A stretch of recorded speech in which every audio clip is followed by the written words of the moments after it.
So hello and welcome to the Expat Pod. My name is James, your host, and today I'm joined by Dominic. And Dominic, we met, I think, because you responded to a Facebook post I put on asking for amazing people to share their stories of living abroad, and you so graciously responded to that. So thank you for that again. If you want to tell the listeners and watchers where you're from and where you've lived. Yeah, sure. Thank you, James, for having me. Pleasure to meet you. I'm from Washington, D.C., United States, grew up there, and I've lived a few different places. I've lived in Dusseldorf, Germany. I've lived in Berlin, Germany. Currently living and working in London. Amazing. I'm sure we'll unpack the how, why, and what it was like when we get into the main part of the podcast.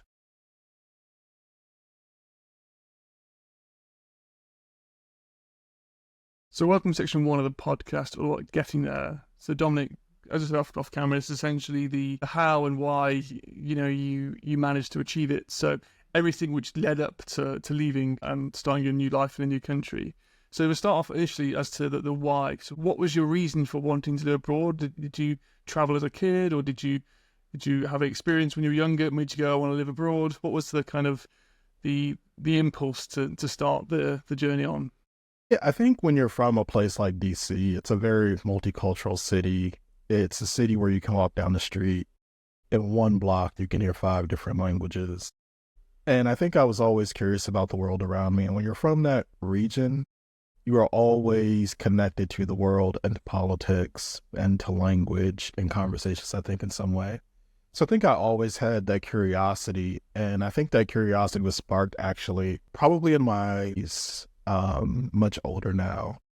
But yeah, I remember probably after somewhere around my graduate degree where I was studying in DC, people were talking to me about ambassadorial fellowships and how these fellowships could help you move abroad and how you could learn and develop work experience. And I think I was generally curious. And then I actually had a friend, well, 2 friends that were working in Japan, and they were actually teaching English in Japan. And I remember visiting them in Tokyo and thinking that it was the coolest thing ever. I'd always been enamored by Japan and their culture. And to see people that looked like me and that had a similar background in a place like Tokyo was just fascinating. And my opportunity came, I just finished working for a pretty large digital health startup in DC. It was like a $300 million kind of a startup. And I was there for about 3 years. And soon after that, there was kind of one of the financial crises in the US. So this is somewhere around 2009, 2010. And yeah, I remember us being, after that kind of, working experience, just kind of wanting to decompress and think about some things. And long story short, I started my own entrepreneurial venture around that time where I was consulting by day. And since I was an independent kind of a consultant, I wanted to be social. So I took a bartending course and I actually ended up bartending. And I would bartend 3 or 4 nights a week at this little bar right on Capitol Hill in Washington, D.C. And that essentially means that everyone that went to the bar was working for some congressperson or was very much connected to politics. And one night, we were talking about the Affordable Care Act, or what's popularized as Obamacare. And I started describing to people at the bar how it worked. And everyone was just fascinated, like, well, Dom, how do you know this? You just made me a martini. Like, what's going on? And this one guy was just super curious, and he just, kind of kept picking my brain. He was like, dude, you're like a healthcare expert. There's this fellowship program. They'll take you to Germany. You'll get to learn German. You'll be there for a year. You'll get a tax-free stipend. At the time, it kind of checked off like 3 or 4 things on my bucket list. Like I always, kind of wanted to live abroad. I always wanted to learn a different language. Always wanted to get paid in a different currency. And I said, oh yeah, this is cool. So I looked into the fellowship, barely got my application in on time, but I was moving to Germany for the first time in 2010 for this ambassadorial fellowship. And I think, that kind of very structured, formatted way was maybe different than most because I had deep kind of intercultural training on the front end. I had significant language courses on the front end, and to even maintain and keep the fellowship, I had to reach a certain level of proficiency by a certain time. And yeah, so my entry into Germany, I think, was it was very structured, very much fast tracked, and very much developed for corporate kind of people, or for people that were, mid careers and a little bit beyond early career. Nice. And could you have chosen other countries, or was Germany the one that was being pushed? Yeah, this particular fellowship is called the Robert Bosch Fellowship, and we happen to know Bosch, I think, in the States because they're branded with your windshield wipers or your, what do you call it, spark plugs. I think in Europe, Bosch for very different reasons. They do all of your home appliances. I think what people don't know is that Bosch is a privately owned company. It's actually owned by a foundation, and it's, I think, at least 160 years old. And they had a mission to where after the Berlin Wall fell in 1989, that they wanted to create these they wanted to essentially develop the transatlantic alliance. So this relationship between Germany and the U.S. So this particular fellowship was really created for German-U.S. relations. And so at the time they would bring 30 Americans to Germany, and they did that for over 30 years, following the collapse of the Berlin Wall. And the way the fellowship was set up was that, all of us pretty much came from either politics or business or, media or law or finance, and received, as mentioned, a lot of kind of integration support. And and the fellowship, we essentially had to do some time in the kind of public arena, working arena, as well as in the private arena. And along the way, throughout that 1-year fellowship, we would also go to what they call like seminars. And these seminars were pretty much designed to help you contrast information. So for example, in a day in Berlin, we would go to, we would meet with all of the political parties in Germany and hear how they think about one particular issue. Or we would go to the different kind of media outlets like Deutsche Welle, and the public media outlet, or like the, SWAT AF or something like that, and really understand how they program and kind of communicate. And so the fellowship was really designed so that you could collect all of these disparate pieces of a society, understand how they work together, how they function, and your role in that, essentially, through whatever your professional lens was. So maybe that was the long answer to your question, but it was really for U.S.-German kind of relation. Oh, wow. That sounds a really, really cool kind of thing to observe, especially to learn a new culture's politics or the workings of the political systems is very nuanced to a lot of countries. So it's probably quite a cool experience from your side. Was that all in German, the fellowship, or was that in English, but then you would learn German as you went along? Yeah.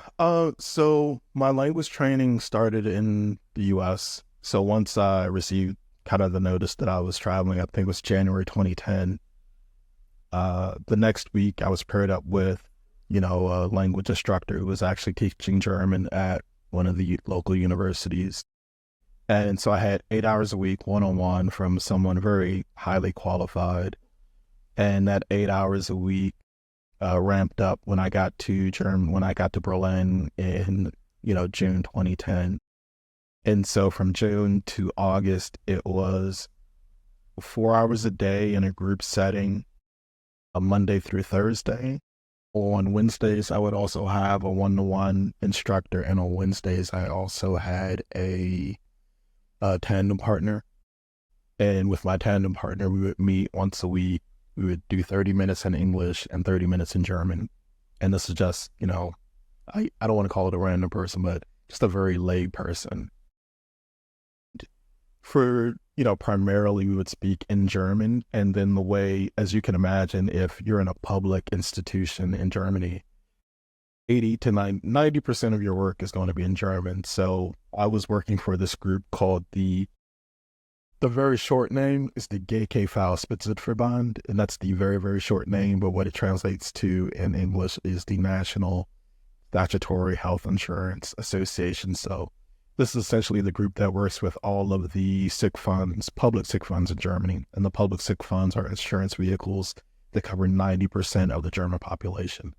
So as you can imagine, in that setting, 100% of my work was in German, 100% of my interaction was in German. And then I had a little bit of a transition because the second half of, my fellowship was with Bayer Pharmaceuticals, and the global working language at Bayer was in English, and my manager was also from the United States. So yeah, the way it worked for Bayer Pharma in Berlin, German helped, but typically, like PowerPoint presentations would be in English, but you would still need to use German, and it would help to speak in German when you're in the cafeteria, for example, and having conversations with colleagues, around the water cooler, so to say.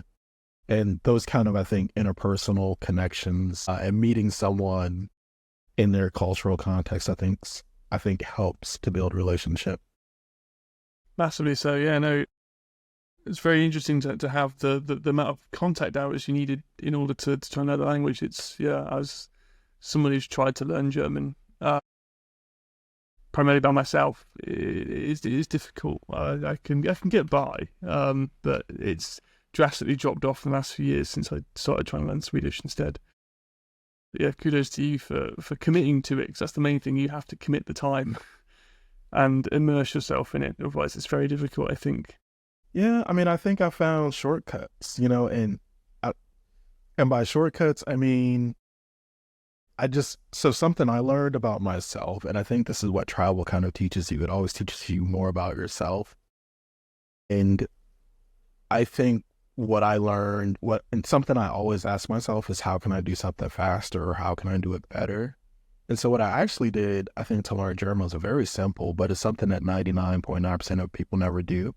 I recorded myself speaking German, and I would just play the tape back, and this is before everyone had an iPhone.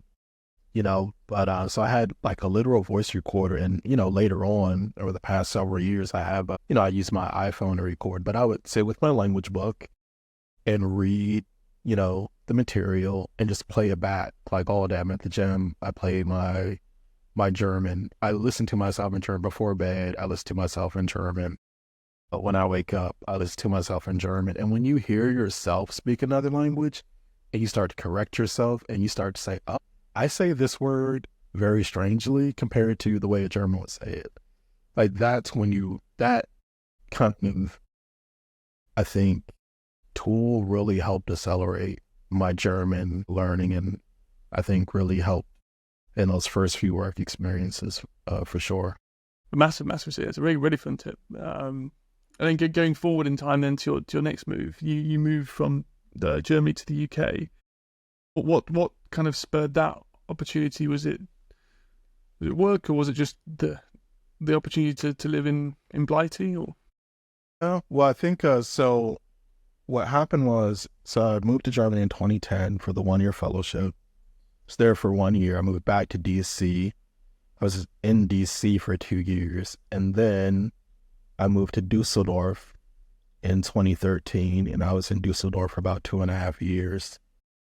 And I had started an official career with Bayer at that time, and then I moved to Berlin in 2016, and I, was still working for Bayer, but with a different part of the firm. And I moved to London beginning of 2023, literally January last year. And I think, to go from that fellowship experience and, the 10 years or so between then and now, what I came to the conclusion, I think when you're an expat, there's a certain level of romanticism that comes with being an expat. Every day is a little bit different. What no one tells you is that you can find a piece in your day that feels a little bit like a vacation. When you're from the States, for example, when you move to a country like Germany, or you're living in Berlin, and you go have lunch with your colleagues and you have a beer. Like the first time I did that, I was like, oh my gosh, we're having a beer at lunch. Like, oh wow, whereas in Germany, it was like, yeah, it's having beer at lunch. It's very much something you do, and it's completely okay. No one was going to judge you for it. And, once kind of the novelty of being in a different country wears off, and you think about, and I was, living there for 9-10 years or so. And I worked in many different capacities while I was in Germany. I held 3 different roles at Bayer, promoted probably 3 or 4 times. I think, and what I learned and what I liked, I was able to do the work that I really like to do. So my last role at Bayer Pharmaceuticals, I was global, I had a global director role. I was leading a team that was doing investments and partnerships for Bayer, so like equity investments for the company.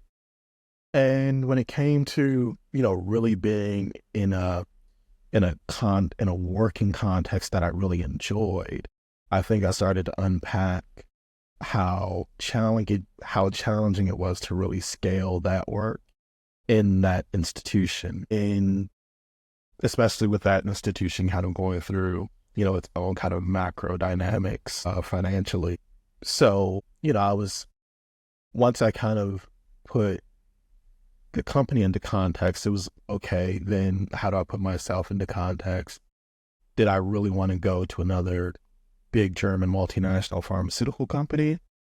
I had to weigh that decision. And once I decided no, it was, okay, do I, work for one of these digital health companies in Germany? And I mean, the company down the street, they had raised maybe 80 million euros, and I knew people on the board of directors, and but it was a very different, I imagine it would be very challenging for me to go from a place where I had a very, very global view and did very, very, global work and had global level data, to go into a very kind of confined business country view.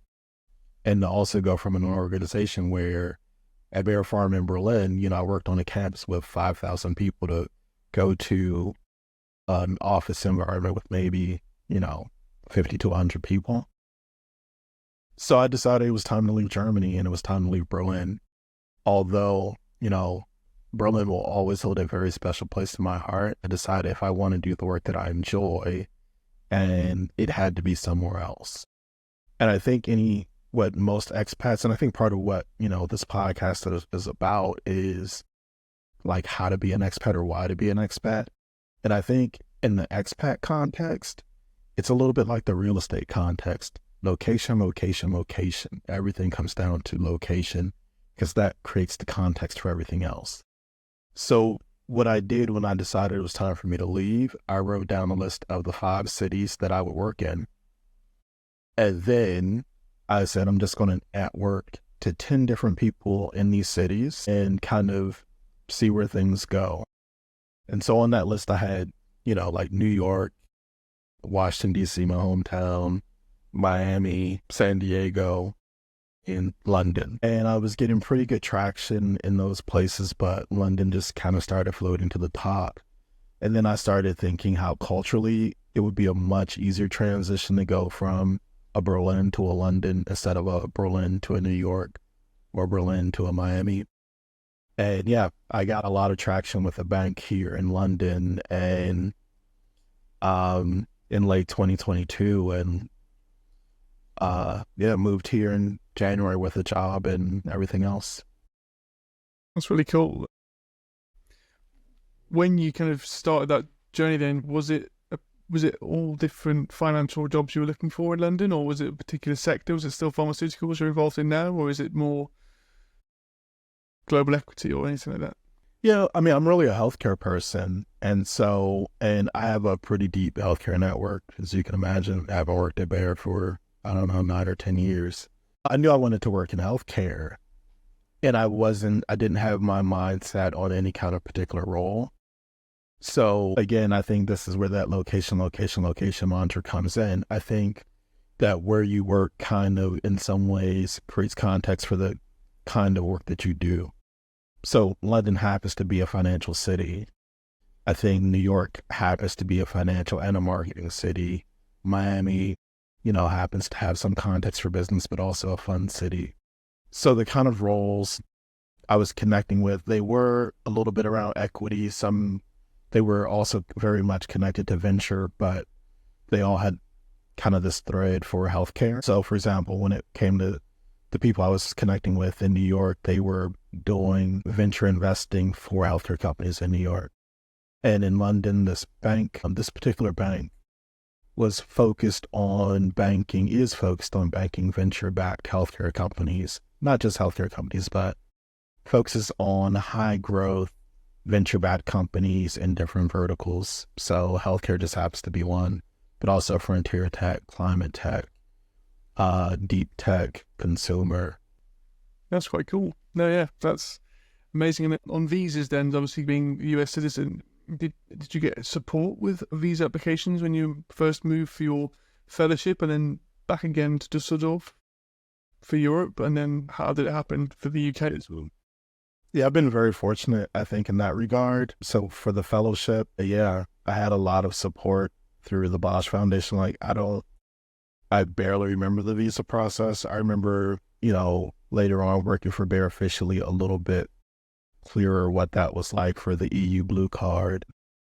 But even still, multinational like Bear provided a lot of support. So when I would have to go to the Ausländerbehörde, the foreign office, they would send someone with me, and I would just kind of sit there and maybe say a few sentences in German so they know I speak German. But the paperwork was often mostly done for me. To renew my blue card, I would have to go back on my own. But I think, those first few times were hugely helpful. And then I think the one thing I have learned through kind of my travels is that I'm very much a city person. I think some people like countrysides. Living in Dusseldorf taught me that, I need a city at scale and a city with, I do like cities, I guess is what Dusseldorf taught me. And so when I moved from Berlin to London, there's a consulate office right in Berlin's right up at Chaussee-Strasse, I believe, for the UK. And yeah, the bank kind of covered all the costs. They did an expedited kind of a visa process. Maybe I had to let them hold my passport for about a week or two, and we see the visa in the mail. So yeah, it's pretty straightforward kind of a process.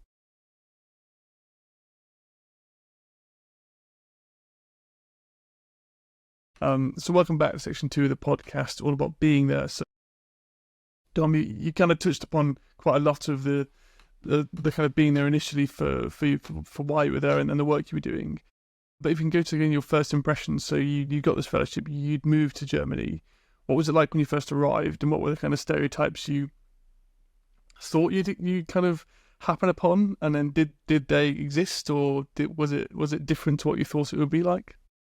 Berlin around that time was, I think, completely amazing. I think, Berlin goes through, I think, different kind of evolutions, or a faster evolution than most cities do. In part because Berlin has been a bit of an experimental city, in the last probably at least 100 years or so. And I think a lot of that has accelerated since, the early 90s. So I will always remember my first time landing in Berlin. I landed into Tegel Airport, which is not used anymore. And it was dark. And I remember looking at the taxi queue, which again, to see a taxi queue with all Mercedes Benzes, it was like, whoa, like, where am I? It was my first time really traveling to Germany. And even now you travel you fly into Berlin, and you can't fly into Tegel anymore. You're allowed to have a different car if you're a taxi driver. So in 2010, you still had to have a Mercedes to be a taxi driver. And to see 30, 40, 50, Benz taxis was like, what? This is crazy. Get in a taxi, and this guy, and I had 2 suitcases, so I moved with only 2 suitcases. And I will always remember this, Turkish taxi driver. He had this giant red star tattooed on the back of his head. And he was, speaking Turkish German, which is very much what the Germans are called Umgangssprache, street German, which I didn't learn. And I'm like, I don't know how to talk to this guy, and he's asking me questions. And but I gave him the address to where I was going. And he takes me there, and it's, again, it's dark, and it's summer, it's chilling in Berlin, and it's maybe a Friday night. And I get to to my apartment for the summer, and this woman, she's completely drunk. She comes up to me, starts speaking to me in German. I had no idea what she was saying. I was just trying to get like my key out this box. Yeah, kind of go through that process. And I mean, I guess some of this was relevant because like, I would end up seeing this woman around the neighborhood like weeks later, months later. But I remember like dropping off my 2 suitcases, getting in my apartment, and then saying like, I'm going to go get something to eat. I'm in Berlin. I'm going to go out. And I think like that first weekend, you know, I ended up at some party in Berlin, probably got home at like 7, 8 o'clock in the morning, you know, like my first weekend. And I mean, that's very much like a Berlin kind of an experience, you know, and I was really fortunate because I had a support network as soon as I got to Berlin. So the people in my fellowship, you know, which were very much, I guess, professional types, all from the US. But even beyond that, in my apartment building, there happened to be some US football players staying in the same apartment as me. And so I got to know, you know, people socially as well, pretty much my first week or two being in Germany, people that I still keep in touch with that I was even texting this morning, you know, that I met back, I guess that's almost, 10 years ago now. There's this saying that Americans are like peaches, Germans are like coconuts. And when you make friends, so to say, as we say in English, make friends.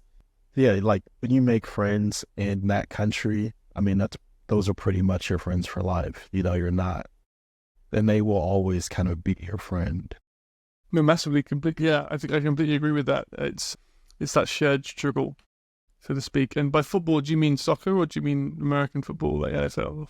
No, I mean, literally American football. Oh, but why were they in Germany? Were they playing for a team there or just traveling? Yeah. Oh, yeah. So I didn't clarify that. Yeah. So actually, Germany has an American football league, and yeah, there are a lot of Americans that play football in Germany, and in part, the GFL, the German Football League, it's a little bit the legacy of the National Football League in the US, the NFL. There was a point in time where they had European teams all over Europe. So not just Germany, but also Italy, Poland, France, and they have kind of scaled back. But I think the National Football League has always had the ambition to be a global brand. And this is why they still play these games, 5 times a year in the UK. And they also have a German game, I think, in Munich in a couple weeks. Yeah, I think tomorrow they actually play in Wembley Stadium. So there is a German football league, and it's American football. And so these guys were actually playing, and now they're coaches, in the German football league, quite a few of them. That's pretty cool. Yeah, my team are the Jets, and they were playing in London last week, I think. But they're not very good, apparently. Yeah, that's really cool. And then I guess when you so obviously you did this fellowship, and you said you were surrounded by your cohort of people in the same situation as you, and so your neighbours who are also being expats, that really helped you. When you moved again to go to Dusseldorf, what was that experience like? Were you moving by yourself for a role, or were there other Americans in the area at the same time as you were? Did the company help you out in that sense as well? I think initially I did, really kind of try to build a network. So there is a group called Internations. And so Internations would have these different kind of expat meetups. You would meet expats from all over. And Dusseldorf, I think, has a very strong kind of Internations community. And these kind of Internation communities exist in most places where expats kind of hang out. And I think they are quite helpful for building community and finding connection. I think for me also, because I moved to Germany in such a corporate context, and I had still, I think, have a U.S. work ethic, it's sometimes hard or challenging to focus on building a network as opposed to focusing on your work. And I think probably after about a year, and also kind of the mantra given to me, from my manager, she said to me when I started at Bayer, she said, Dom, your first year in a role at Bayer or any multinational, like work your butt off. Your second year, have fun. Your third year, find your new job. And, I kind of, modeled, I think, my career at Bayer in that context. And by the time it was time for me to have fun, so to say, I think I came to the conclusion that like culture in Dusseldorf was very challenging. Like I think and this is what led me to liking, cities, because like Dusseldorf, to me, I call it like the Stepford Wives community. Like there's this movie, the Stepford Wives. It's been done twice. The original was in like the 1970s. I think there's a maybe late 90s or 2000s version of the Stepford Wives. But essentially like your perfect society, and what I mean is like in Dusseldorf, everyone would go to work at exactly 8:45. So there was a rush hour from exactly 8:45 to 9 o'clock, and if you left home at 8:40, I mean, it's completely clear, but to the minute, if it was 8:44 to 8:45, I mean, you're like just stuck. If you wanted a dinner reservation at 8 o'clock in Dusseldorf, forget about it. Everyone has to have dinner at precisely 8 o'clock. If you have a reservation for 7:30, you can get into almost any restaurant you want in the city. I also found it to be, and again, there are things I love about Dusseldorf, but for me, it became such a routine to where on Sundays you go to the Rhine, you have a beer. When I would have guests in from the States, we would maybe do like the 1 hour walking tour through Dusseldorf. Like they would come see me. We would walk through the park. We would walk through Bolkestrasse, so the old city. We would walk across the Rhine. We would pay, I think, €1 to go to the Kit Museum, Kunsttunnel, see a cool, wacky exhibit, continue walking on the Rhine, go up to the TV tower, have a drink, maybe eat in Mediahof, and like that's it. There's not much else. If we're adventurous, we go to Cologne, right? And but like It's that's quite a short it. train journey. Yeah, exactly. So yeah, I don't know if that answers your question directly, but I think I found my community, I think, leaving Dusseldorf quite a bit, because it was a 2 hour train ride to Amsterdam, maybe 3 hours to Paris. So I used to go to Paris, travel to Paris quite a bit. I think after my first carnival experience in Dusseldorf, like I was terrified because the people in Dusseldorf are different from the people in Cologne. Like in Dusseldorf, it's in German they call it schickimicki and Hochnaze, like people are chic and, they have this like shopping culture. But Hochnaze means like they have their nose in the air, they look down on other people. But around carnival time, they are completely loose and jovial, and it's the only time of the year that they're that way, and I was actually terrified. So every carnival season that I lived in Dusseldorf, like I would travel to Amsterdam, and it became such a routine for that brief period. Like I would see the exact same people that had left Germany during carnival in Amsterdam, for at least a couple of years. So yeah, I think I found my community in Dusseldorf, outside of Dusseldorf, is maybe the answer to your question.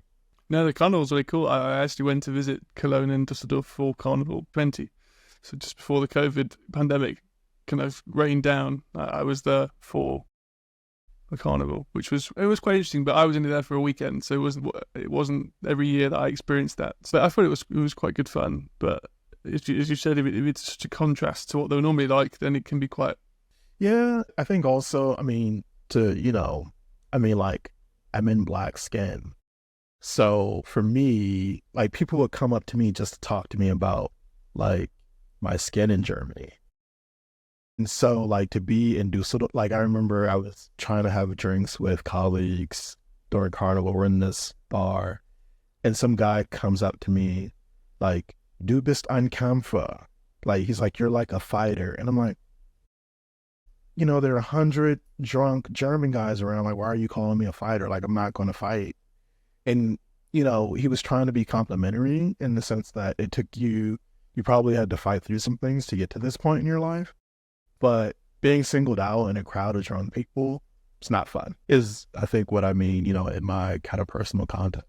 There's a sense of, the intent was quite good, but it still was a prejudice or a unconscious bias comment made because of what you said. You had to show a different Yeah, I was saying like it would be fun if I could just exist in that kind of an environment, but I think, and this is maybe the other thing about Germany to your earlier question, I think in part one in terms of like leaving, I think I did come to the conclusion that when you don't look German, then German people interpret you.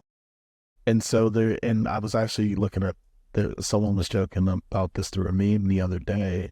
Like they have this culture where they just stare, and I came to the conclusion after many years being stared at that I was like a walking, living catalyst, in Germany.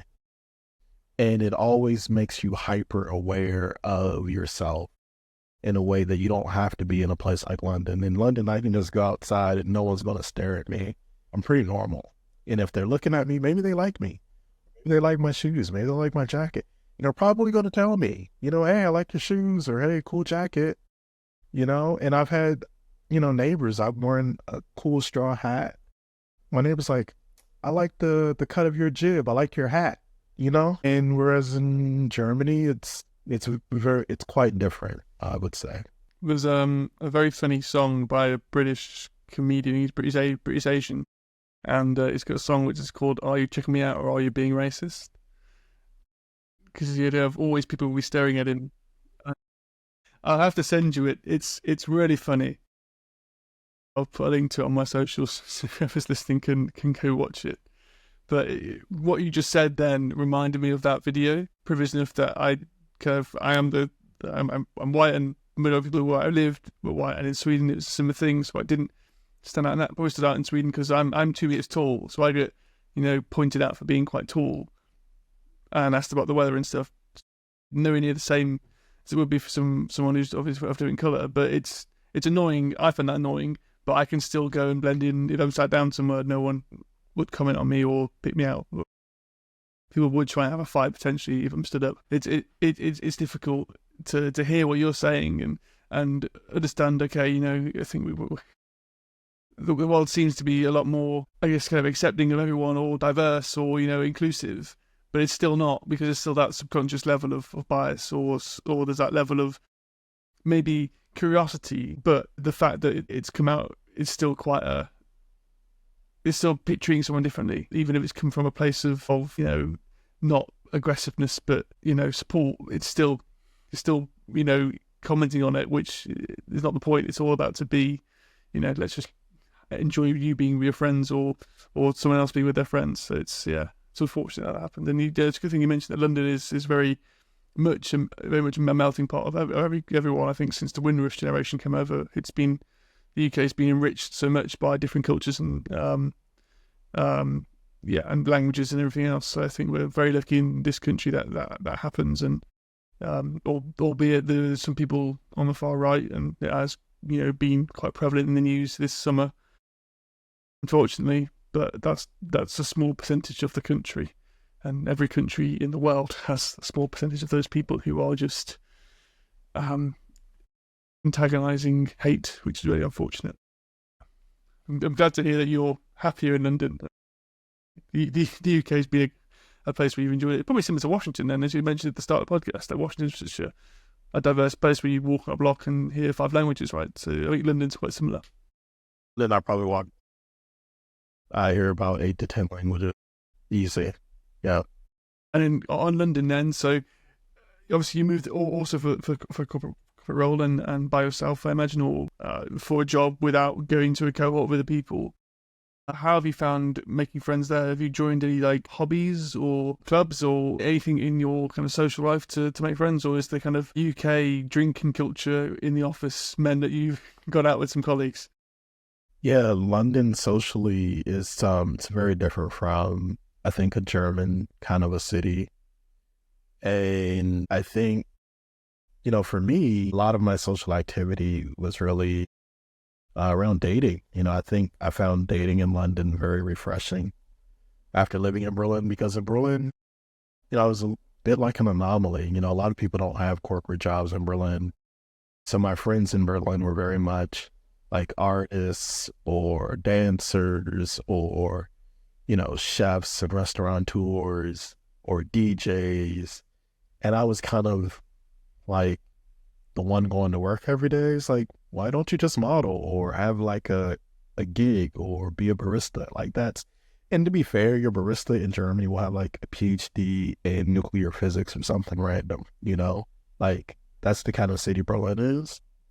Um, so I think it was interesting to come to London and to date, you know, people that had like jobs, for lack of better words, you know, and that were educated and, you know, own their homes, you know, and it was, to your point earlier, it was quite a bit like DC. So socially, you know, I mean, I'm at a point in my life where, again, and after living in Germany, like making friends, it's not like, to me, it was more about like, I wanted to go to a place where I could establish roots, you know, and I think as an expat at some point, you do have to decide if, when, and how and why to establish roots in a place. So that was probably also part of why I left Germany, because I didn't really feel like I could put roots there. I felt differently about London. And yeah, I actually got engaged earlier this year to an amazing woman. And yeah, and to be fair, I think the German like social culture for drinking it's a bit weird in the sense that like I like it. I do go out with my colleagues to for beers every Thursday, or you know, maybe once a month we'll have pints at the pub. But two things that make it weird as an American is that no one eats and everyone just stands up. And it's like in the States, if you're gonna go to happy hour with your colleagues, you're at least gonna have some nibbles, or you're at least gonna sit down. And so to stand up for 3 hours, drink like 6 pints, yeah, it's not like high on my to-do list. I mean, that's about childhood. Is you're conditioned from a young age to be able to do that. It's part of our school curriculum. Yeah, I missed that lesson. And we haven't got to drive everywhere, which is probably why it's more popular. But it's amazing that then, you know, as you said, so is your fiance, is she British or is she an expat herself? Yeah, she's British Eritrean, and she has a British passport. She's awesome. Was she from London then, or is she from somewhere else in the UK? She grew up here. Yeah, she's from a proper Londoner. It's quite useful then to have local knowledge and some support of where to find really cool things to go, or how to avoid potentially tourist traps and things. I feel like actually I've introduced her to more of that. Like she's such a homer, you know, and a homebody. Like I'm the one that shows, you know, she does maybe help me with like the grocery shopping and whatnot, like where to find certain things. But otherwise, I introduce her to, I think, Greater London more so than she introduces me. Yeah. And then on the food topic, obviously food is such a cultural kind of staple in everyone's kind of life. It's food, what you need to live, right? And everyone has their own takes on it. So leaving the US and going to Germany, how did you find that in terms of, you know, the different food that was available to you, and going to the supermarket for the first time? What was that like? Because it can be quite an overwhelming experience looking at all the packaging in different languages and trying to find what you can buy and not buy. Yeah, I remember it was such a culture shock, especially when I first moved in 2010. I almost started a blog called More Ketchup als Tomatensauce, like more ketchup than tomato sauce, because like I distinctly remember going into a German supermarket for the first time, and they had like rows and rows of ketchup, like curry ketchup, some other kinds of ketchup, Heinz, and then like maybe like one row of tomato sauce. I'm like, what is this? Like, it's really kind of bizarre. I do think, you know, and I lived in Germany for a long time. Food culture changed in Germany. Like when I first moved to Dusseldorf, you couldn't find an avocado in a grocery store. You know, even at the Turkish market, you couldn't find an avocado.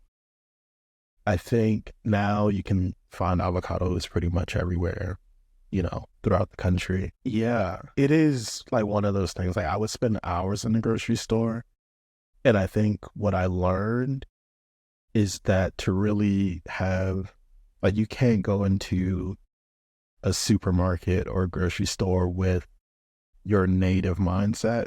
You know, you have to go there with a local mindset. And to really grocery shop, I would have to shop from at least 2 to 3 different kind of grocery stores.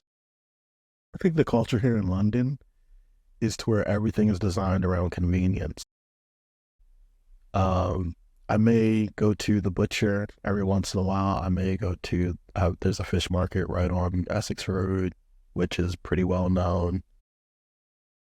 But everything is delivery, you know, either through like one of the kind of delivery apps, whether it's, I don't know if you're sponsored by like any of these with like Uber Eats or Deliveroo, you know, they can sponsor me. Can you Sure, want almost 24 hours? We'll say it a couple more times to help your sponsorship.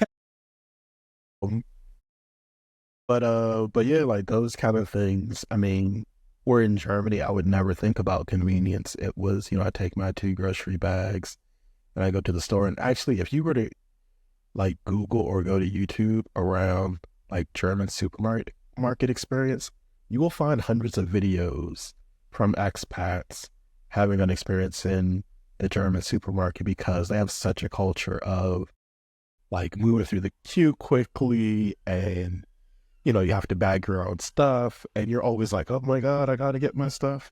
And it's like a high pressure kind of a situation really, because you have to like have all your stuff in place. You also, the coolest thing though about supermarkets in Germany is they collect fund, you know, so you get 25 cents for your plastic and typically 5 or 15 cents for your glass.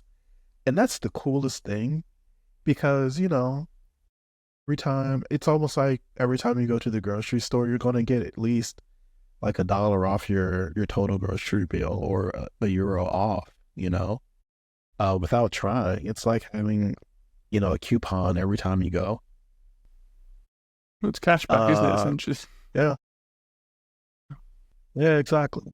We have the other similar thing in Sweden as well. It's pant for all your cans. You would get 1 krone per can, which is 10 cents roughly, I think. But it's enough. You've had a few friends over for a few drinks. You've got enough cans to you know, buy some more beer for next time. Exactly. Going forward in terms of the working cultures then. So obviously you said you were essentially having your American working life whilst abroad. How have you felt that in the UK? What's that about? Is that being felt the same? Is it closer to going back to the US? Because London finance is quite a grind culture. From my understanding, I'm an engineer, so I don't work in finance, but I have friends who work in finance in London, and it's a lot of showing up and putting the work in. Is that still the case, or is it similar to the US, or worse, or better? So, well, let me kind of contextualize something. So I did speak in English when I was in Germany working for Bayer, but I wouldn't call the work culture American at all.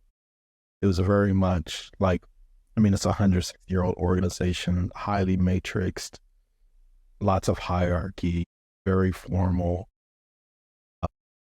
I think but what I liked about a German culture is you can be very direct. You can also be critical and no one's going to take it personally. Whereas I think, and this is what brings me to the UK, because I think in the UK, you can't be necessarily as direct and you absolutely can't be looked at as being critical. Because the work culture here is much more subtle and it's nuanced. And I think that was probably my learning curve here, especially coming from a place where you could be direct. You can tell a manager if they're wrong, and that's okay in many instances in Germany. And you can have those kind of direct, critical conversations and critique something because it's a culture that values criticism, I think, in Germany. Or I would say that Germany values observations. And if your observations happen to be critical, then that's actually helpful. Whereas I think a UK work culture, it's a lot more nuanced socially. And I think, you know, the bank that I work in has essentially a flat hierarchy, but people still like to be respected through their titles, you know, and they still want to be addressed a certain way. And the bank that I work for is a commercial bank. You know, it's not an investment bank, but we do work and, you know, but we also kind of take values quite seriously as a bank because the companies we work with have certain values and certain kinds of values. I think that we kind of go through, like, we go through cycles. I think Q4 in a bank can be a challenging time if, your numbers don't look a certain way from kind of earlier in the year. I think financial services in the UK, I think a lot of people kind of check out what I've seen in like mid-July, August, which I appreciate because you still have 30 kind of days of holiday here in the UK. So for me, it's more so becoming more aware of the subtleties of the work culture, whereas, there aren't that many subtleties in Germany. They're either going to know very clearly if someone appreciates you or if they don't, and they may even tell you, and you can defend yourself. At least you know where you stand, right? Yeah, exactly. There's a few like translations of British emails to people and like what they say and what they really mean. And like you were saying about like the subtleties of telling someone to bugger off, essentially, you can do that in a formal way, but like lukewarm regard or something like that, it's quite funny just to see them and then how they differ. Going on to kind of another key point of living abroad is homesickness. So obviously you've lived abroad for quite a long time. Is there been points where you've kind of missed things from home or people or music or certain parts of the US culture? Yeah, of course. I mean, I think number one is food, right? And there's certain foods that I just know I'm never going to be able to get here that I would be able to get back in DC the same way. For example, blue crabs. Like blue crabs, that's like the symbol of Maryland. And when they're in season, you can go get them. And it's a time to have like crabs and beer with your family and your friends. But I think what I try to find when I'm somewhere is, and I think especially for Americans, maybe even a little bit for the Brits, when you go somewhere, I think oftentimes we sometimes go to a place with colonial expectations where we try to impress our culture or expect our culture from a place. Whereas I think I've come to a point where culture is what it is, and culture is often defined through history. And I think, you mentioned the Windrush generation, maybe a few hundred years before the Windrush, you had the East India Trading Company, and even before that, you had the Silk Road, and so this whole concept of like spices and Indian culture and Caribbean culture here in the UK, I think it's wonderful that I can have 10 different kinds of jerk chicken or curry goat if I wanted to on any given night. I do think that like I'm able to identify like holes in culinary culture. So for example, Dusseldorf probably has the best sushi in all of Europe, because culturally they have a lot of Japanese headquartered companies in Dusseldorf. Like who knew? And they have the largest population of Japanese people or highest concentration of Japanese people in all of Europe in Dusseldorf. Like who knew? Unless you're there. And they have a little street called Little Tokyo, Immermannstrasse, right? And certain restaurants on Immermannstrasse, it book like 90 days in advance at least just to get a reservation because it's super high-end sushi. And and I think it's so fascinating because in like a place like London, like I can, like going back to the example of jerk chicken or, curry goat, I can go to a white tablecloth Jamaican place, or like a Michelin-starred Indian place, which I think is completely fascinating. Yeah, I definitely ate my way through London last year. I eat a lot at home. Besides not bankrupt you, it's not the cheapest city to eat out a lot, but there's incredible food there. My girlfriend and I, or fiance and I, go quite often. She used to live there in Fulham. I've just got a lot of friends there, so it's always a reason to be there for having meals. And it's great quality, but it's not free. So yeah, I can imagine if you're curious about exploring a new home city, then you will want to be out trying all these spots there. highlighted there's a croissant mile or something in London where there's different types of croissants you can have this down the road, and apparently it's not cheap, but if you go enough of you can try a bit of each of them. Yeah. And I guess like your question about like culture, and I think or homesickness really, like for me especially, and we didn't talk about this earlier, but when I was in Berlin, I kind of found my community through food, and so in part because I would go to one of the few Jamaican restaurants in Berlin, but it was the only place that on Sundays they would serve American style pancakes. Berlin has changed a little bit since then.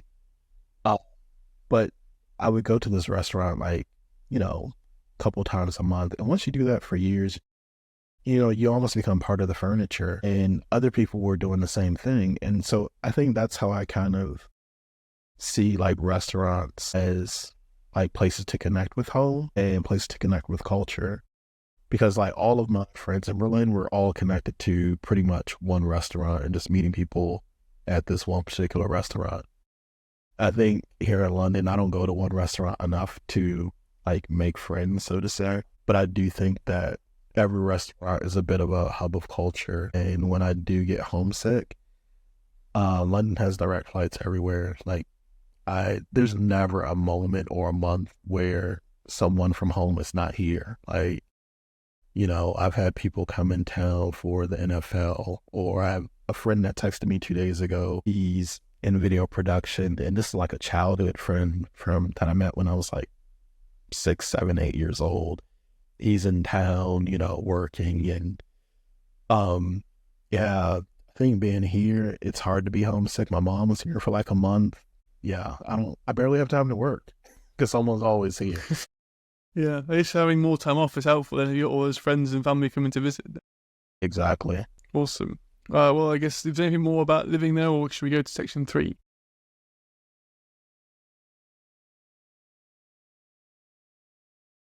So welcome back to the podcast, welcome to section 3, which is, Dom, essentially a review of your times.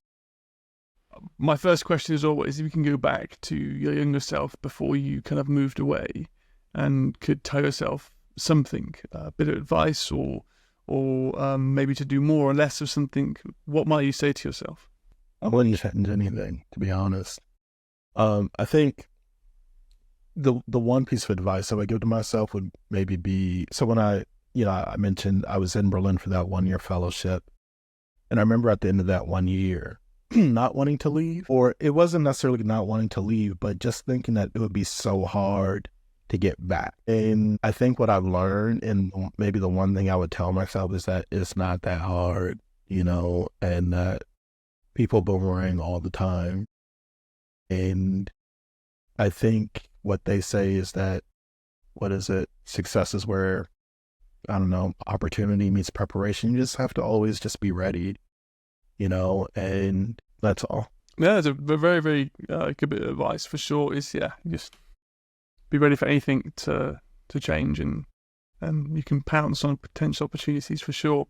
If you can give some advice to someone who would be, wanting to leave the US to come to Europe in general, not specifically Germany or the UK, but Europe, what might you tell them? What might you kind of advise them on things to do?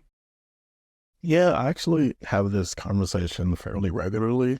I think it's, again, that real estate mantra, location, location, location. I've, through kind of my professional network or personal network, people ask me quite at least, once a week, how can I, or how did you? And that location mantra is pretty important because that's going to unpack everything else. So for example, I had a friend that I went to graduate school with connect me with someone that she knew that was living in Italy. And the question was, okay, been living in Italy for a year. I was working at this certain level when I was in the States, but now I'm in Italy. I can't find a job, or the jobs that I do find are way below my level. Like, how do I kind of practice in that? To be, a high level professional in Italy. And it's not an easy equation to unpack for people. And this is, I think, in Italy, you have to look at the industry. if you're in a city like Rome, the industry is tourism. The industry, it's kind of food. It's, maybe there's a history kind of aspect to it. You have theologians in like different locations are known for different things. And so what that essentially means is every location has its own context for economy. So, choosing a place to live abroad, it's a little bit like choosing a house. So for example, anywhere anyone has grew up, you always know that the house on this street or on this corner, people only live in this house for like a month, or, certain businesses in certain communities, you always see them turn over so quickly. You're like, every business, like no business survives on that one street at that one address for whatever reason. I think choosing a place to live abroad, it's very much the same. Like you have to understand the context for economy in that place, even down to, for lack of better words, or metaphorically, the zip code level, the street level, kind of the address level set, because that's what's going to really, if you want to have, you can teach English anywhere if you're a native English speaker and you can do that, but is that going to like fulfill you professionally, or do you want to be, if you were a CEO in the States, like what's the reality, or how do you actually navigate being a CEO or being a certain kind of professional in Italy or, in Switzerland, what have you. Like, yeah, I think those are things you have to consider. No, for sure, that's a very good point. And yeah, you're right. There's often a ceiling for someone who is not native in a lot of countries because of culture or whatever. I had a colleague who used to work for a Japanese car company, and he was saying, if you wanted to get to a senior level, you tended to have to be Japanese, just because of the culture that they had developed. That might have changed since, but that was very much the case when he was working there. And I think it's the same for a lot of companies. I'm sure in Germany, I think apparently to be a senior manager in an engineering company, you have to have a doctorate. It was quite a common thing. You had to have a PhD to be quite high in engineering in Germany. That might have changed, but it was always the way. It's always, there's the little things which no one really tells you about, or it's really hard to understand unless you've grown up in that situation or culture and lived it. Romanticize your life abroad, and it can be completely different for sure. And especially if you have to work in a foreign language, or you work in your native language and then live in a foreign language, those two things can be quite different and quite stressful for sure. Have you experienced much kind of reverse culture shock? So obviously there's culture shock moving to a new country, but now you've kind of lived in Europe and lived away from Germany as well. Have you looked back at Germany now, having lived in the UK, or looked back at the US, having lived in Europe, and gone, we don't do that thing right at home, or it's better in this, better in that? Have you balanced the pros and cons of each country? Yeah, I've had absolutely reverse culture shock moments. I think that's part of why I moved back to Germany in 2013, because the US working system that I was in, I just found it to be such a grind. Like all I was doing was working. And I think in the States, it's very easy for people to identify or create an identity through what they do professionally or through their work. I try to avoid, saying things like this is better or that's better, because I think it's, very much nuanced. I think what I've tried to do is just pull from different places and try to appreciate places for what they are and kind of what they offer. I think, again, culture is so closely connected to history, and also so closely connected to language. And, you're going to find the threads of any culture really in its history. And I think that's what, Germany really taught me, because a place like Berlin, it's like an open air museum. You can't really walk down the street without having a historical impression placed upon you in some way. So I think I just kind of try to experience culture as, I ask myself, why things are the way they are, and yeah. My reverse culture shock, my first real one happened. So I moved back to the States in 2011, and I think it was 2012, so almost a year to the date of me moving back to DC. I woke up in my bed one morning at like, I don't know, 4 or 5 o'clock in the morning. Like, what am I doing here? I just felt so stressed. And I just left Berlin, and I traveled more than I traveled before. And when you're an expat, like, the romantic part is there will be at least one moment in your day that feels like a holiday, and I did kind of miss that. And I felt like I just felt like I was a lot more distracted when I was in the States, because you have your social network. And I think maybe that's one of the things that people did caution me about when I moved back, like, don't feel obligated to see everyone at the same time. And when they ask you, because it is a process, I think, to kind of reintegrate into a country or into a cultural setting. So those things do take actual time. But I think anytime you move somewhere, it does take about a year for your nervous system to catch up with like the rest of your systems, so to say. So I've seen this happen in other expats. So where I work now, when colleagues have moved from the States, or they're like, people will be observing so much information through their nervous system and through other kind of systems. They like become forgetful, or they miss the details of things. They don't remember things. It tends to be like the most common thing that I think happens to people. And so my manager, I was almost coaching him, like, when he moved here last year, like, because he would always forget stuff. And I'm like, it's okay. Like, you're going through a lot of processes right now, and it's going to take some time. And this is kind of what happened. So yeah. I think there are kind of things that no one tells you when you have a really big move like that. Completely, yeah. I think you've touched upon some really, really good points there in terms of the not needing to see everyone all at once. And if you go home for the holidays or for vacation period or whatever, just see the people you need to, and don't worry about everyone else. I'm sure they'll also find time to catch you up. But you've got to kind of look after yourself in that situation. To kind of do the things that you need to do, rather than, otherwise you come back and you're not relaxed, you've not rested because you've had to fit in seeing 30 people over 2 weeks, which is not fun. It's stressful, or it's a lot of travel, or it's a lot of demand on the body. Obviously, you mentioned you're getting married. Is there anything? What's the future like for you? Is London your forever home, if you can have one? I don't know, but is it your kind of long-term plan to stay in London for a while, or the UK especially? For sure. I think my fiance and I, we sketched out pretty early on what I like the fact. I mean, I think so much of it is, and what we've really been talking about, and what travel is about, what being an expat is about, it's about self-discovery. And I think I've done a lot of self-discovery, and you have a lot of time to reflect when you're an expat and when you're in a country where winter is very dark and very cold and you don't go outside, like a Sweden or Germany. And I think what I learned, again, like, I like cities. And so, when I was in kind of this dating period, when people told me they didn't like London, it's like, you're probably not my people.